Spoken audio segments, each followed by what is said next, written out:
Hi hello ನಮಸ್ಕಾರ.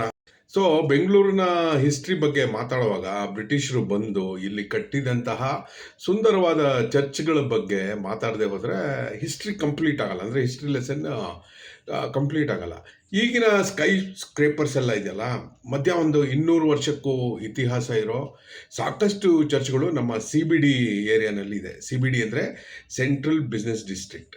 ಅವುಗಳ ವಿಡಿಯೋನೇ, ಅವುಗಳ ಟೂರ್ ಮಾಡಿಸಿದ್ದು ವಿಡಿಯೋನೇ ಈ ನಿಮ್ಮ ಮುಂದೆ ಬರ್ತಾ ಇರುವಂತಹ ವಿಡಿಯೋ. ವಾರ್ಕ್ ಆರ್ಗನೈಸ್ ಮಾಡಿದಂತಹ ಸುನಿಲ್ ಪಿಚಮುತ್ತು, ಬೆಂಗಳೂರಿನ ಬಗ್ಗೆ ಎಂತೂಸಿಯಾಸ್ಟ್ ಇವರು. ಅವರಿಗೂ ಮತ್ತು ವಿಡಿಯೋ ಮತ್ತು ಫೋಟೋಗಳನ್ನೆಲ್ಲ ತೆಗೆದ ರಮಾರಾವ್ ಅವ್ರಿಗೂ ನಮ್ಮ ಧನ್ಯವಾದಗಳು. ಓಕೆ, ವಿಡಿಯೋ ಕಂಪ್ಲೀಟಾಗಿ ಶುರುವಾಗೋದಕ್ಕಿಂತ ಮುಂಚೆ ಒಂದು ಸ್ವಲ್ಪ ಬ್ಯಾಕ್ಗ್ರೌಂಡ್ ಇಂಟ್ರೋ ಕೊಡೋಣ. ಯಾಕೆಂದರೆ ಸ್ವಲ್ಪ ಅದು ಅರ್ಥ ಮಾಡಿಕೊಂಡ್ರೆ ನಿಮಗೆ ಸುಲಭ ಆಗ್ಬೋದು ಅಂತ ನನ್ನ ಉದ್ದೇಶ. ಬ್ರಿಟಿಷ್ ಅವರು ಯಾಕೆ ಬೆಂಗಳೂರನ್ನೇ ಆಯ್ಕೆ ಮಾಡಿಕೊಂಡ್ರು ಆಯಿತಾ? ಎಷ್ಟೊಂದು ಆಪ್ಷನ್ಸ್ ಇತ್ತು. ಇಡೀ ಸೌತ್ ಅವರ ಈಸ್ಟ್ ಇಂಡಿಯಾ ಕಂಪನಿ ಕಂಟ್ರೋಲ್ನಲ್ಲೇ ಇತ್ತು. ಮೇನ್ ಕನ್ಸರ್ನ್ ಏನು ಗೊತ್ತಾ? ಸೇಫ್ಟಿಗೆ ಅಂತ ಬಂದರು. Safety, health, military, strategically place ಆಗಿರೋದು, ಮತ್ತು ಎನ್ವಿರಾನ್ಮೆಂಟು, ವೆದರ್ ತುಂಬ ಚೆನ್ನಾಗಿರುತ್ತೆ ಅಂತ ಯಾವಾಗಿಂದ ಬರ್ತಿದ್ದಾರೆ ನೋಡಿ ಬೆಂಗಳೂರಿಗೆ. ಟಿಪ್ಪು ಸುಲ್ತಾನ್ನ 1799 ಫೈನಲ್ ಮೈಸೂರು ಯುದ್ಧದಲ್ಲಿ ಸೋಲಿಸಿದ ಮೇಲೆ ಅವ್ರ ಟ್ರೂಪ್ಸ್ ಎಲ್ಲ, ಅಂದರೆ ಸಾಕಷ್ಟು ದೊಡ್ಡ ದೊಡ್ಡ ತುಕಡಿಗಳೆಲ್ಲ ಶ್ರೀರಂಗಪಟ್ಟಣದಲ್ಲೇ ಇತ್ತು. ಸೇಫ್ಟಿ ಅಂತ ಹೇಳಿದ್ನಲ್ಲ, ಸೇಫ್ಟಿ ಯಾರಿಂದ? ಕರ್ನಾಟಿಕ್ ಅಂದರೆ ಈಗಿನ ತಮಿಳುನಾಡಿನಲ್ಲಿದ್ದಂತಹ ಸೆಪ್ರೇಟಿಸ್ಟ್ಗಳಿಂದ, ಟ್ರಾವಂಕೋರ್ ಕೇರಳ ಇದ್ದಂಥ ರೆಸಿಸ್ಟೆನ್ಸು, ಸಾಕಷ್ಟು ಪಾಕೆಟ್ಸ್ ಗಲಾಟೆ ಮಾಡೋರು ಇದ್ದರು. ನಾರ್ತ್ಗೆ ಹೋದರೆ ಮರಾಠ ಅವ್ರದ್ದು ಗೋಲ್ಕೊಂಡ ಪ್ರಾವಿನ್ಸ್ನಲ್ಲಿ ಅಗ್ರೆಷನ್ನು, ಟೆನ್ಷನ್ನು ಇವೆಲ್ಲ ಇತ್ತು. ಬ್ಯಾಂಗ್ಳೂರು ಒಂಥರ ಸೆಂಟರ್, ಅವ್ರಿಗೆ ಟ್ರಾನ್ಸಿಟ್ ಪಾಯಿಂಟ್ ಥರ ಅವ್ರಿಗೆ ಅನ್ನಿಸ್ತು. ಯಾಕೆಂದರೆ ಮದ್ರಾಸ್ ಪ್ರೆಸಿಡೆನ್ಸಿಗೂ ಹತ್ತಿರ, ಈ ಕಡೆ ಮಲಬಾರ್ ಕೋಸ್ಟ್ನಲ್ಲಿ ಇದ್ದಂಥ ಕೇರಳ ರೀಜನ್ ಕಂಟ್ರೋಲ್ ಮಾಡೋದು ಹತ್ತಿರ, ಸೆಂಟ್ರಲ್ ಆಗಿದೆ ಲೊಕೇಶನ್ನು. ಎಲ್ಲೇ ಏನೇ ಯುದ್ಧ ಗಿದ್ದ ಗಲಾಟೆ ಆದರೂ ಟಪಾರ್ ಅಂತ ಇಲ್ಲಿಂದ ಟ್ರೂಪ್ಸ್ನ ಕಳಿಸ್ಬೋದು ಅಂತ ಅವರು ಬ್ಯಾಂಗ್ಳೂರ್ನ ಆಯ್ಕೆ ಮಾಡ್ಕೊಳ್ತಾರೆ. ಹೆಲ್ತ್ ಅಂತ ಹೇಳಿದ್ನಲ್ಲ, ಅದು ಏನಪ್ಪ ಅಂದರೆ ಬ್ರಿಟಿಷ್ ಟ್ರೂಪ್ಗಳಿದ್ವಲ್ಲ, ಅವ್ರಿಗೆ ಮಲೇರಿಯಾ ಬಂತು. ಅದನ್ನು ಅವರ ಬ್ರಿಟಿಷ್ ತುಂಬ ಚೆನ್ನಾಗಿ ಬರೆದಿದ್ದಾರೆ. ಏನೋ ಅವ್ರು ಮಾಡಿದ್ದ ದುರಾಡಳಿತ, ದುರಾಚಾರಗಳನ್ನು ನೀಟಾಗಿ ಬರ್ಕೊಂಡಿದ್ದಾರೆ. ಮಲೇರಿಯಾ ಬರುತ್ತೆ, ಆ ಮಲೇರಿಯಾನ ಅವರ ಟ್ರೂಪ್ಗಳಿಗೆ ತಡೆಯೋಕ್ಕಾಗಲ್ಲ. ಪ್ಲಸ್ ಬೆಂಗಳೂರ್ದು ಇನ್ನೊಂದು ಅಡ್ವಾಂಟೇಜ್ ಏನಪ್ಪ ಅಂದರೆ, ಬೆಂಗಳೂರು 900 ಮೀಟರ್ಸ್, ಅರೌಂಡ್ 900 ಮೀಟರ್ಸ್ ಸಮುದ್ರ ಮಟ್ಟದಿಂದ ಮೇಲೆ ಇದೆ. ಅದ್ಭುತವಾದ ಕ್ಲೈಮೇಟು ಬ್ರಿಟಿಷ್ ಅವ್ರಿಗೆ ಯುರೋಪ್ನ ನೆನಪಿಸ್ಬಿಡುತ್ತೆ. ಆಮೇಲೆ ಅವರು ಆವಾಗ ನಂಬಿರ್ತಾರೆ ಒಂದು ಮಿಯಾಸ್ಮಾ ಥಿಯರಿ ಅಂತ. ಅಂದರೆ ಕೆಟ್ಟ ಗಾಳಿನಿಂದ ಕೆಟ್ಟ ರೋಗಗಳು ಬರುತ್ತೆ, ಮಲೇರಿಯಾ ಥರದ್ದು ಅಂತ ನಂಬಿರ್ತಾರೆ. ಸೊ ಅದರಿಂದ ಸೇಫ್ ಆಗ್ಬೋದು ಅಂತ ಕೂಡ ಅವರು ಬೆಂಗಳೂರಿಗೆ ಶಿಫ್ಟ್ ಆಗ್ತಾರೆ. ಆಮೇಲೆ ಬೆಂಗಳೂರಲ್ಲಿ ಪೇಟೆ, ನಮ್ಮ ಈಗಿನ ಸಿಟಿ ಮಾರ್ಕೆಟ್ ಏರಿಯಾ ಇದೆಯಲ್ಲ, ಬೊಂಬಾಟಕ್ಕೆ ಎಸ್ಟಾಬ್ಲಿಷ್ ಆಗಿರುತ್ತೆ, ಒಳ್ಳೆ ಬಿಸ್ನೆಸ್ ಹಬ್ ಆಗಿರುತ್ತೆ. ಅಲ್ಲಿಂದ ಅವ್ರ ಕಂಟೋನ್ಮೆಂಟ್, ಅದು ಎಷ್ಟೇ ಸೈನ್ಯ ಇದ್ರೂ ಅದನ್ನು ಫೀಡ್ ಮಾಡೋಕ್ಕೆ ಆಗಲಿ, ಅದನ್ನು ನೋಡ್ಕೊಳೋಕ್ಕೆ ಆಗಲಿ, ಅಲ್ಲಿದ್ದ ರಿಪೇರಿಗಳು ಇತ್ಯಾದಿಗೆಲ್ಲ ಅನುಕೂಲ ಆಗುತ್ತೆ ಅಂತ. ಆಮೇಲೆ ಸಬ್ಸಿಡರಿ ಅಲಯನ್ಸ್ ಅಂತ ಮಾಡ್ಕೊಂಬಿಟ್ಟು ಸಿಕ್ಕಾಪಟ್ಟೆ ಮ್ಯಾಸಿವ್ ಪ್ರೆಸೆನ್ಸ್ ಇರುತ್ತೆ ಬೆಂಗಳೂರಲ್ಲಿ. ಆ ಟೈಮ್ನಲ್ಲಿ ಲಾರ್ಜೆಸ್ಟ್ ಇನ್ ಸೌತ್ ಇಂಡಿಯಾ ಅಲ್ಲಿರುತ್ತೆ. ಬ್ರಿಟಿಷ್ ಅವ್ರಿಗೆ ಮೈಸೂರು ಒಡೆಯಾರ್ ಮೇಲೆ ಕಣ್ಣಿಡೋದಕ್ಕೆ, ಟ್ರಾವಂಕೂರ್ ರಾಜರ ಮೇಲೆ ಕಣ್ಣಿಡೋಕ್ಕೆ, ಮಲಬಾರ್ನಲ್ಲಿದ್ದ ರಾಜರ ಮೇಲೆ ಕಣ್ಣಿಡೋಕ್ಕೆ, ನಮ್ಮ ಕರ್ನಾಟಕ ಪ್ರಾವಿನ್ಸಲ್ಲಿದ್ದ ರಾಜಂತ್ರ ಪ್ರಿನ್ಸ್ಲಿ ಸ್ಟೇಟ್ಗಳ ಮೇಲೆ ಕಣ್ಣಿಡೋದಕ್ಕೆ ಅನುಕೂಲ ಆಗುತ್ತೆ ಕೂಡ ಅಂತ ಕಾರಣಕ್ಕೆ ಬೆಂಗಳೂರಿಗೆ ಬಂದ್ಬಿಟ್ಟು ಸೆಟ್ಲ್ ಆಗ್ತಾರೆ. ಅವರು ಬಂದಮೇಲೆ ಅವ್ರ ಜಾತಿ ತರದಿರ ಇರ್ತಾರ, ಅವ್ರ ಜೊತೆ ಅವರ ಚರ್ಚನ್ನು ತೊಗೊಂಡ್ಬಂದರು. ಬನ್ನಿ ನಮ್ಮ ಚರ್ಚ್ ಟೂರ್ನ ಸ್ಟಾರ್ಟ್ ಮಾಡೋಣ. ಟೂರಿನ ಮೊಟ್ಟ ಮೊದಲಿಗೆ ಸೆಂಟ್ ಪ್ಯಾಟ್ರಿಕ್ಸ್ ಚರ್ಚ್ ಮತ್ತು ಕ್ಯಾಥಲಿಕ್ ಕ್ಲಬ್ಬು ನಿಂದ ಶುರು ಮಾಡೋಣ. ಬ್ರಿಗೇಡ್ ರೋಡ್ ಕೊನೆಯಲ್ಲಿರುತ್ತೆ. 1844ರಲ್ಲಿ ಐರಿಷ್ ಸೋಲ್ಜರ್ಸ್ ಕಟ್ಟಿರುವಂತಹ ಈ ಚರ್ಚು ಮೈಸೂರು ಡಿಸ್ಟ್ರಿಕ್ಟ್ಗಳಿರೋ ಎಲ್ಲ, ಮೈಸೂರು ಜಿಲ್ಲೆ, ಮೈಸೂರು ರಾಜ್ಯದಲ್ಲಿದ್ದಂಥ ಎಲ್ಲ ಚರ್ಚ್ಗಳಿಗೂ ಹೆಡ್ ಆಫೀಸ್ ಥರ ಇರುತ್ತೆ. 2 ದೊಡ್ಡ ಟ್ವಿನ್ ಸ್ಪೈರ್ಸ್ ಅಂದರೆ ಟವರ್ಗಳಿರುತ್ತೆ. 1899ರಲ್ಲಿ ಒಂದು ರಿನೋವೇಷನಲ್ಲಿ ಇದೆರಡು ದೊಡ್ಡದಾದಂಥ ಟವರ್ನ ಅವರು ಆ್ಯಡ್ ಮಾಡ್ತಾರೆ. ವೈಬ್ರೆಂಟ್ ಆಗಿರೋ ನೀಲಿ ಕಲರು ಮತ್ತು ವೈಟು, ನೀಲಿ ಮತ್ತು ವೈಟ್ ಮಿಕ್ಸ್ ಇರೋ ಸೀಲಿಂಗು. ಅಂದರೆ ಬೆಂಗಳೂರಿನಲ್ಲಿ ತುಂಬ ಫೋಟೋಜೆನಿಕ್ ಚರ್ಚ್ ಅಂದರೆ ಇದನ್ನೇ ಅಂತ ಹೇಳ್ಬೋದು. ಅದರ ಜೊತೆಯಲ್ಲೇ ಇರುವಂತಹ ಕ್ಯಾಥೋಲಿಕ್ ಕ್ಲಬ್ಬು 1948ರಲ್ಲಿ ಶುರುವಾದಂತಹ ಕ್ಯಾಥೋಲಿಕ್ ಕ್ಲಬ್ಬು.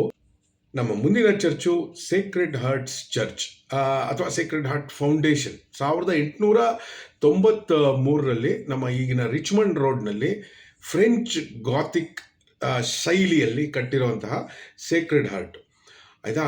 ಇದ್ರ ಫೌಂಡೇಶನ್ನು ಡಿಸೆಂಬರ್ 1893ರಲ್ಲಿ ಆಗುತ್ತೆ. 2 ವರ್ಷ ಅಂದರೆ 1895ರಲ್ಲಿ ಅದ್ಭುತವಾಗಿ ಬರೀ ಮಾರ್ಬಲ್ ಮತ್ತು ಗ್ರಾನೈಟ್ನ ಬಳಸಿ ಒಂಥರ ಕೋಟೆ ಥರ ಕಟ್ಟಿದ್ದಾರೆ. ಈ ಕೋಟೆ ನೋಡಿದ್ರೆ ನಿಮಗೆ ಗೊತ್ತಾಗುತ್ತೆ. ಈ ಚರ್ಚು ಭಾಳ ಫೇಮಸ್. ಯಾಕೆ ಅಂದರೆ ಇದು ಈ ಸೈಡ್ ಅಲ್ಟಾರ್ ಅಂದರೆ ಸೈಡ್ನಲ್ಲಿ ಇರುವಂತಹ ಚರ್ಚಿನ ಬಿಲ್ಡಿಂಗು ಮತ್ತು ಸುತ್ತಮುತ್ತ ಇರುವಂತಹ ಪೀಸ್ಫುಲ್ ಅಟ್ಮಾಸ್ಫಿಯರ್ ಇದೆಯಲ್ಲ. ಬೆಂಗಳೂರು ನಗರದ ಮಧ್ಯಭಾಗದಲ್ಲಿದ್ರೂ ಆ ಸಿಟಿ ನಾಯ್ಸ್ಗಳಿಂದ ನಿಮ್ಮನ್ನು ದೂರ ಇಟ್ಟು ಒಂಥರ ಪ್ರಿಸ್ಟೀನ್ ಅಟ್ಮಾಸ್ಫಿಯರ್ನ ಕೊಡುತ್ತೆ. ನಮ್ಮ ಮುಂದಿನ ಚರ್ಚು ಸೆಂಟ್ ಪಾಲ್ಸ್ ಅಥವಾ ತಮಿಳ್ ಚರ್ಚ್ ಅಂತ. ಇದು ಹೊಸದು, ಅಂದರೆ ಹೊಸದು, ಹಳೆಯದು. 1840ರಲ್ಲಿ ಕಟ್ಟಲ್ಪಡುವಂತಹ ಈ ಚರ್ಚು ತಮಿಳ್ ಚರ್ಚ್ ಅಂತ ಯಾಕೆ ಹೆಸರು ಬರುತ್ತೆ ಅಂದರೆ, ಮಾರ್ಚ್ 1840ರಲ್ಲಿ ಬೆಂಗಳೂರಿನ ಮೊಟ್ಟ ಮೊದಲ ಕಂಟೋನ್ಮೆಂಟ್ ಏರಿಯಾನಲ್ಲಿ ಬಂದಂತಹ ಮೊಟ್ಟ ಮೊದಲ church, specially dedicated to Tamil ಲ್ಯಾಂಗ್ವೇಜ್ನಲ್ಲಿ ಪ್ರೇಯರ್ ಮಾಡುವಂತಹ ಮೊಟ್ಟ ಮೊದಲ ಚರ್ಚು ಇದಾಗಿರುತ್ತೆ. ಇದು ಕ್ಲಾಸಿಕಲ್ ಕೊಲೋನಿಯಲ್ ಆರ್ಕಿಟೆಕ್ಚರ್ ಅಂತ ಹೇಳ್ತಾರಲ್ಲ, ಆ ಶೈಲಿನಲ್ಲಿ ಕಟ್ಟಲ್ಪಡುತ್ತೆ. ಮತ್ತು ತುಂಬ ಸಿಂಪಲ್ ಆಗಿರುವಂತಹ ಬೆಲ್ ಟವರ್ ಕಟ್ಟಿದ್ದಾರೆ. ಅಂದರೆ ನಮ್ಮ ಇಂಡಿಯನ್ ಚರ್ಚ್ಗೆ ಅಷ್ಟು ಸಪೋರ್ಟ್ ಇಲ್ಲ ಇಲ್ಲದೇ ಇದ್ರೂ ಎಷ್ಟು ಬ್ಯೂಟಿಫುಲ್ ಆಗಿ ಇಲ್ಲಿರೋ ತಮಿಳ್ ಸ್ಪೀಕಿಂಗ್ ಸೆಟಲರ್ಸ್ಗೋಸ್ಕರ ಈ ಚರ್ಚು ಕಟ್ಟಲ್ಪಡುತ್ತೆ. ಮುಂದೆ ಬರ್ತಾ ಇದೆ ನಮ್ಮ ಆಲ್ ಸೈಂಟ್ಸ್ ಚರ್ಚ್, ಅಥವಾ ಇದಕ್ಕೆ ಇನ್ನೊಂದು ಹೆಸರು ದ ಗಾರ್ಡನ್ ಸ್ಯಾಂಕ್ಚುರಿ. ಅಂದರೆ ನಮ್ಮ ಬೆಂಗಳೂರು ಹೇಗೆ ಗಾರ್ಡನ್ ಸಿಟಿನೋ, ಗಾರ್ಡನ್ ಸಿಟಿನಲ್ಲಿರುವಂತಹ ಗಾರ್ಡನ್ ಚರ್ಚ್ ಅಂತಲೇ ಇದು ಫೇಮಸ್ ಆಗಿದೆ. ಆಯಿತಾ. ಇದು ಅಕ್ಟೋಬರ್ 17, 1870ರಂದು ಕನ್ಸ್ಟ್ರಕ್ಷನ್ ಆಗಿ ಓಪನ್ ಆಗುತ್ತೆ. ಅದ್ಭುತವಾಗಿ ರೆಡ್ ಟೈಲ್ಡ್ ರೂಫ್ ಹಾಕ್ಬಿಟ್ಟು ಸುತ್ತಮುತ್ತಲು ಗಾರ್ಡನ್ ಎಲ್ಲ ಇದೆ. ಒಂಥರ ಒಳ್ಳೆ ಕಾಟೇಜ್ ಫೀಲ್, ಅಂದರೆ ಒಂಥರ ರಿಸಾರ್ಟ್ ಅಥವಾ ಒಂದು ಅದ್ಭುತವಾದ ಹೋಟೆಲ್ ಫೀಲ್ ಕೊಟ್ಟರು, ಅಂದರೆ ನೆಮ್ಮದಿಯಾಗಿರುವಂಥ ಜಾಗ. ಪ್ಲೀಸ್ ಮಿಸ್ಅಂಡರ್ಸ್ಟ್ಯಾಂಡ್ ಮಾಡ್ಕೊಬಿಡಿ ಅಂತ ಇದು ಅನಿಸುತ್ತೆ. ತುಂಬ ನೆಮ್ಮದಿ ಸಿಗುವಂಥ ಜಾಗ ಅಂತ ಅನಿಸುತ್ತೆ. ನೆಕ್ಸ್ಟು ಈ ಚರ್ಚ್ಗಳ ಬಗ್ಗೆ ಮಾತಾಡ್ತಾ ಇದ್ದಾಗ ನಾವು ಕೇಕು ಮತ್ತು ಬೇಕ್ರಿ ಐಟಮ್ಸ್ ಬಗ್ಗೆ ಮಾತಾಡ್ತಾ ಇದ್ರಿ. ಹಿಂಗೆ 1969ರಲ್ಲಿ ಆಲ್ ಸೈಂಟ್ಸ್ ಬೇಕ್ರಿ ಓಪನ್ ಆಗುತ್ತೆ. ಇದೇ ಚರ್ಚ್ ಇವಾಗ ಮಾತಾಡೋದಲ್ಲ, ಅದ್ರ ಪಕ್ಕದಲ್ಲೇ ಇದೆ. ಥಾಮಸ್ ವೆಲ್ಲರ್ ಅನ್ನೋರು ಈ ಬೇಕ್ರಿನ ಶುರು ಮಾಡ್ತಾರೆ. ಇವತ್ತಿಗೂ ಇಲ್ಲಿ ಸಿಗೋ ಪ್ಲಮ್ ಕೇಕ್ಸು ಮತ್ತು ವುಡ್ ಫೈರ್ಡ್ ಬ್ರೆಡ್ ಎಲ್ಲ ಸಿಗುತ್ತೆ. ಎಷ್ಟು ನೀವು ಆ ಏರಿಯಾಗೆ ಹೋಗಿ ಯಾರನ್ನೇ ಕೇಳಿದ್ರು ಇಲ್ಲಿನ ಬ್ರೆಡ್ಡು, ಅಥವಾ ನೀವು ಅಪ್ಪಿತಪ್ಪಿ ಆ ಕಡೆ ಹೋದರೆ bakery items, actual Bengaluru bakery items ಅಲ್ಲಿ ಸಿಗುತ್ತೆ. ಒಂದ್ಸಲ ಮರೀದಿರ ಟ್ರೈ ಮಾಡಿ. ಆಯಿತಾ. ಆಮೇಲೆ ಇನ್ನೊಂದೇನು, ಈ ಕ್ರಿಸ್ಮಸ್ ಟೈಮ್ನಲ್ಲಿ ಆಲ್ ಸೈಂಟ್ಸ್ ಮುಂದೆ ಕ್ಯೂ ಇರುತ್ತೆ. ಅವರ ಕೇಕನ್ನು ಆರ್ಡರ್ ಮಾಡಿರೋ ಕೇಕ್ ತೊಗೊಳಕ್ಕೋ ಅಥವಾ ಏನು ತೊಗೊಳಕ್ಕೆ ಹೋದ್ರೂ ಅಲ್ಲಿ ಕ್ಯೂ ಇರುತ್ತೆ. ಮುಂದಿನ ಚರ್ಚು MG ರೋಡಿನ ಲ್ಯಾಂಡ್ ಮಾರ್ಕ್ ಆದಂತಹ ಹೋಲಿ ಟ್ರಿನಿಟಿ ಚರ್ಚ್. ಮೆಟ್ರೋ ಸ್ಟೇಷನ್ ಒಂದಿದೆ ಅಲ್ವಾ, ಟ್ರಿನಿಟಿ ಇದೆ, ಅದೇ ಟ್ರಿನಿಟಿ ಚರ್ಚು. ಇದು 1852ರಲ್ಲಿ ಶುರುವಾಗುತ್ತೆ. 1848ರಲ್ಲಿ ಕನ್ಸ್ಟ್ರಕ್ಷನ್ ಶುರುವಾಗಿ 1852ರಲ್ಲಿ ಕನ್ಸ್ಟ್ರಕ್ಷನ್ ಮುಗಿಯುತ್ತೆ. ಇದು ಇಂಗ್ಲೀಷ್ ರೆನೈಸಾನ್ಸ್ ಸ್ಟೈಲ್ನಲ್ಲಿ ಕಟ್ಟಲ್ಪಟ್ಟಿರುತ್ತೆ. ಮತ್ತು ತುಂಬ ಮಿಲಿಟ್ರಿ ಪ್ರೆಸೆಂಟ್, ಬ್ರಿಟಿಷ್ ಆಫೀಸರ್ಸ್ ತುಂಬ ಇದ್ದಿದ್ದರಿಂದ ಅವರಿಗೋಸ್ಕರ ಅವರ ಪ್ರೇಯರ್ಸು, ಅವರ ರಿಲಿಜಿಯಸ್ ಬಿಲೀಫ್ಸ್ನ ಕ್ಯಾರಿ ಮಾಡೋದಕ್ಕೋಸ್ಕರ ಈ ಚರ್ಚನ್ನು ಕಟ್ಟಲಾಗಿದೆ ಅಂತ ನನ್ನ ರಿಸರ್ಚ್ನಲ್ಲಿ ಸಿಕ್ಕಿದೆ. ಚರ್ಚ್ನಲ್ಲಿ ಇವತ್ತಿಗೂ ಭಾಳ ಹಳೆಯದಾದಂಥ ಒಂದು ಪೈಪ್ ಆರ್ಗನ್, ಅಂದರೆ ಹಳೆ ದೊಡ್ಡ ಪೈಪ್ಗಳಿರುವಂತಹ ಪಿಯಾನೋ ಇವತ್ತು ಇದೆ. ಆಮೇಲೆ ಆರ್ನೇಟ್ ಟೇಬಲ್ಸ್, ಅಲ್ಲಿರೋ ಟೇಬಲ್ಗಳಾಗಲಿ, ಅಲ್ಲಿರೋ ಕೆಲವು ಫರ್ನಿಚರ್ ಎಲ್ಲ ಬ್ರಿಟಿಷ್ ಆಫೀಸರ್ಸ್ಗಳು ಯಾರು ಸರ್ವ್ ಮಾಡ್ತಾಯಿದ್ರು ಅವರ ಕಾಲದಿಂದನೂ ಅವರು ಡೊನೇಟ್ ಮಾಡಿರುವಂತಹ ಈ ಮೈಸೂರು ಪ್ಲಾಟೋನಲ್ಲಿದ್ದಂತಹ ಒಂದು ಫೇಮಸ್ ಚರ್ಚು ಇದಾಗಿರುತ್ತೆ. ಈಸ್ಟ್ ಪರೇಡ್ ಚರ್ಚ್, ಈಗಿರೋ ಕರೆಂಟ್ ಬಿಲ್ಡಿಂಗ್ ಅವರು ಕಟ್ಟಿದ್ದು 1865ರಲ್ಲಿ. ಪೆರೇಡ್ ಗ್ರೌಂಡ್ಸ್ ಕಾಣುತ್ತೆ. ಆಯಿತಾ. ಈಸ್ಟ್ ಪರೇಡ್ ಅಂದರೆ ಪೆರೇಡ್ ಗ್ರೌಂಡ್ಸ್ನ ಈಸ್ಟ್ನಲ್ಲಿ ಇದ್ದಿದ್ದಕ್ಕೆ ಈಸ್ಟ್ ಪರೇಡ್ ಚರ್ಚ್ ಅಂತ. ಒಂದು ಚಿಕ್ಕ ಸಣ್ಣ ಚಾಪಲ್ ಆಗಿರುತ್ತೆ 1830ರಲ್ಲಿ. ಅದನ್ನು ದೊಡ್ಡದಾಗಿ ಆನಂತರ 1865ರಲ್ಲಿ ಈಗಿರೋ ಸ್ಟ್ರಕ್ಚರ್ನ ಕಟ್ಟಲಾಗುತ್ತೆ. ಆಯಿತಾ. ಅದ್ಭುತವಾದಂಥ ಮ್ಯಾಸಿವ್ ಆಗಿರೋ ಬಿಳಿ ಕಾಲಮ್ಗಳು ಮತ್ತು ಪೋರ್ಟಿಕೋನಲ್ಲಿ ಈ ಗ್ರೀಕೋ ರೋಮನ್ ಇನ್ಫ್ಲೂಯೆನ್ಸ್ ಇರೋ ಇಂಡಿಯನ್ ಕೊಲೋನಿಯಲ್ ಆರ್ಕಿಟೆಕ್ಚರ್ಗೆ ಎಕ್ಸಾಂಪಲ್ ಆಗಿ ಈ ಚರ್ಚ್ ಇವತ್ತಿಗೂ ನಿಂತಿದೆ. ಮುಂದಿನ ಚರ್ಚು ವೆಸ್ಲಿಯನ್ ಸೆಂಚುರಿ ಚರ್ಚ್. ಇದೆ ಅದು ಆ ಹಿಂದೆ ಮಾತಾಡಿದ ಚರ್ಚ್ ಪಕ್ಕದಲ್ಲೇ ಈ ಲೆಗಸಿ, ವೆಸ್ಲಿಯನ್ ಲೆಗಸಿ ಅಂತಾರಲ್ಲ. ವೆಸ್ಲಿಯನ್ ಅಂದರೆ ಒಂದು ಪರ್ಟಿಕ್ಯುಲರ್ ಸೆಕ್ಟ್, ಅವರ ಲೆಗಸಿ ಕಂಟಿನ್ಯೂ ಆಗಿದೆ. ವೆಸ್ಲಿಯನ್ ಮಿಷನ್ ಅವರು ಈ ಚರ್ಚ್ ಕಟ್ಟಕ್ಕೆ ಮುಂಚೆ 1800ರಿಂದ ಇಲ್ಲೇ ಇರ್ತಾರೆ. ಅವರಿಗೋಸ್ಕರ, ಅವರ ಪ್ರೇಯರ್ಸಿಗೋಸ್ಕರ ಅವರು 100 ವರ್ಷ ಆಗುತ್ತೆ ವೆಸ್ಲಿಯನ್ ಚರ್ಚ್ದು ನಂಬಿಕೆ 100 ವರ್ಷ. ಆ ಸೆಂಚುರಿನ ಸೆಲೆಬ್ರೇಟ್ ಮಾಡೋದಕ್ಕೆ, 100 ವರ್ಷ ಆಫ್ ಮೆಥಡಿಸಮ್ನ ಸೆಲೆಬ್ರೇಟ್ ಮಾಡೋದಕ್ಕೆ ಈ ಚರ್ಚನ್ನ ಕಟ್ಟಲಾಗುತ್ತೆ. ಮುಂದಿನ ಚರ್ಚ್ ಸೇಂಟ್ ಆಂಡ್ರ್ಯೂಸ್ ಚರ್ಚ್. ಇದು 1864ರಲ್ಲಿ ಕಟ್ಟೋದಕ್ಕೆ ಶುರು ಮಾಡಿ 1866ರಲ್ಲಿ ಮುಗಿಯುತ್ತೆ. ಇದು ಸ್ಕಾಟ್ಲೆಂಡಿನ ಒಬ್ಬ ಪೇಟ್ರನ್ ಸೇಂಟ್ ಒಬ್ಬರ ಹೆಸರಿಗೆ, ಅದೇ ಪ್ರೆಸ್ಬೈಟೇರಿಯನ್ ಚರ್ಚ್ ಅಂತ ಹೇಳಿದ್ನಲ್ಲ, ಆ ನಂಬಿಕೆ ಉಳ್ಳವರ ಒಂದು ಗುರುಗಳ ಮೇಲಿರೋದು. ಇದು ರೆಡ್ ಬ್ರಿಕ್ ಅಂದರೆ ಒಂಥರ ನೋಡೋದಕ್ಕೆ ಬಹಳ ಅಟ್ರಾಕ್ಟಿವ್ ಆಗಿರೋ ಕೆಂಪು ಇಟ್ಟಿಗೆಯಿಂದ ಗಾಥಿಕ್ ಸ್ಟೈಲ್ನಲ್ಲಿ ಕಟ್ಟಲಾಗಿದೆ. ಇಲ್ಲೂ ಅಷ್ಟೇ ಒಂದು 19th ಸೆಂಚುರಿದು ಪೈಪ್ ಆರ್ಗನ್ ಇದೆ. ಅಂದರೆ ಉದ್ದುದ ಪೈಪ್ ಇರೋ ಪಿಯಾನೋ ಇವತ್ತಿಗೂ ಅಲ್ಲೇ ಇದೆ. ಐಕಾನಿಕ್ ಆಗಿರುವಂತಹ ಈ ಲ್ಯಾಂಡ್ಮಾರ್ಕ್ ಚರ್ಚು ಒಂದ್ಸಲ ಹೋಗಿ, ಬಹಳ ಫೋಟೋಜೆನಿಕ್ ಚರ್ಚ್ ಕೂಡ. ಆಮೇಲೆ ಇಲ್ಲಿರೋ ಸ್ಟೈನ್ಡ್ ಗ್ಲಾಸ್ ವಿಂಡೋಸ್ ಎಲ್ಲ ಇದೆಯಲ್ವಾ, some of the finest example of, ಅಂದರೆ ವಿಕ್ಟೋರಿಯನ್ ಕ್ರಾಫ್ಟ್ಸ್ಮೆನ್ ಅಂತಾರಲ್ವಾ, ವಿಕ್ಟೋರಿಯಾ ಕಾಲದವರು, ಸದರ್ನ್ ಇಂಡಿಯಾದಲ್ಲಿ ಇದು ಬೆಸ್ಟ್ ಎಕ್ಸಾಂಪಲ್ಲು ಅಂತ ಸಾಕಷ್ಟು ಆರ್ಕಿಟೆಕ್ಚರ್ ಬುಕ್ನಲ್ಲಿ ಈ ಚರ್ಚಿನ ಮೆನ್ಷನ್ ಇದೆ. ಸೆಂಟ್ ಮಾರ್ಕ್ಸ್ ಕ್ಯಾಥೆಡ್ರಲ್ಲು 1808ರಲ್ಲಿ ಇದರ ಫೌಂಡೇಶನ್ ಆಗುತ್ತೆ. ಇದು ಬೆಂಗಳೂರಿನಲ್ಲಿರುವಂತಹ ಅತ್ಯಂತ ಹಳೆಯದಾದ ಚರ್ಚ್ ಅಂತ ಹೇಳ್ತಾರೆ. ಈ ಬಿಲ್ಡಿಂಗು ಒಂದು ದೊಡ್ಡ ರೀಕನ್ಸ್ಟ್ರಕ್ಷನ್ ಆಗುತ್ತೆ 1927ರಲ್ಲಿ.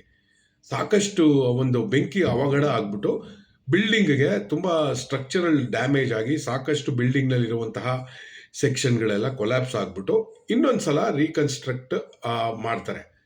MG ರೋಡ್ನಲ್ಲಿ ಗಿಜಿ ಅಂತ ಯಾವಾಗಲೂ ಟ್ರಾಫಿಕ್ಕು ಪಕ್ಕದಲ್ಲೇ ಇದ್ರೂ ನೀವು ಈ ಚರ್ಚಿನ ಒಳಭಾಗದಲ್ಲಿ ಹೋಗಿ ಕೂತ್ರೆ ಅವರ ಕನ್ಸ್ಟ್ರಕ್ಷನು, ಆಗಿನ ಆರ್ಕಿಟೆಕ್ಚರು, ಅಗಲವಾದ ಈ ಸ್ಟೋನ್ ಗೋಡೆಗಳು ಏನಿದೆ ಅಲ್ವಾ, ಸೈಲೆಂಟಾಗಿ ನಿಮಗೆ ಪ್ರೇಯರ್ ಮಾಡೋದಕ್ಕೆ ಅನುಕೂಲ ಮಾಡಿಕೊಡುತ್ತೆ. ನಮ್ಮ ಕಡೆಯ ಚರ್ಚ್ ಕಡೆಗೆ ನಾವು ಬಂದ್ಬಿಟ್ಟಿದ್ದೀವಿ. ಗ್ರ್ಯಾಂಡ್ ಫಿನಾಲೆ ಎಲ್ಲಪ್ಪ ಅಂದರೆ ಸೆಂಟ್ ಮೇರೀಸ್ ಬ್ಯಾಸಿಲಿಕಾ. ಇದು ಬೆಂಗಳೂರಿನ ಅತಿ ದೊಡ್ಡ ಚರ್ಚ್, ಅಂದರೆ ನನ್ನ ಪ್ರಕಾರ ತಪ್ಪೇನಿಲ್ಲ ಅನ್ಸುತ್ತೆ. I think it is one of the biggest churches. 1882ರಲ್ಲಿ ಇದರ ಕನ್ಸ್ಟ್ರಕ್ಷನ್ ಆಗುತ್ತೆ. ಇದು ಒಂಥರ ಪಿಲಿಗ್ರಿಮೇಜ್ ಸೈಟ್ ಆಗಿದೆ. ಎಲ್ಲ ಜಾತಿಯ, ಎಲ್ಲ ನಂಬಿಕೆಯ ಜನರು ಇಲ್ಲಿಗೆ ಬರ್ತಾರೆ. ಒಳ್ಳೆ ತೀರ್ಥಯಾತ್ರೆ ಥರ ಬರ್ತಾರೆ. ಈ ಕ್ರಿಸ್ಮಸ್ ಟೈಮಲ್ಲಿ ಅಲ್ಲಿ ಹೋದರೆ ಒಂದು ದೊಡ್ಡ ಸಂಭ್ರಮದ ವಾತಾವರಣ ಇರುತ್ತೆ.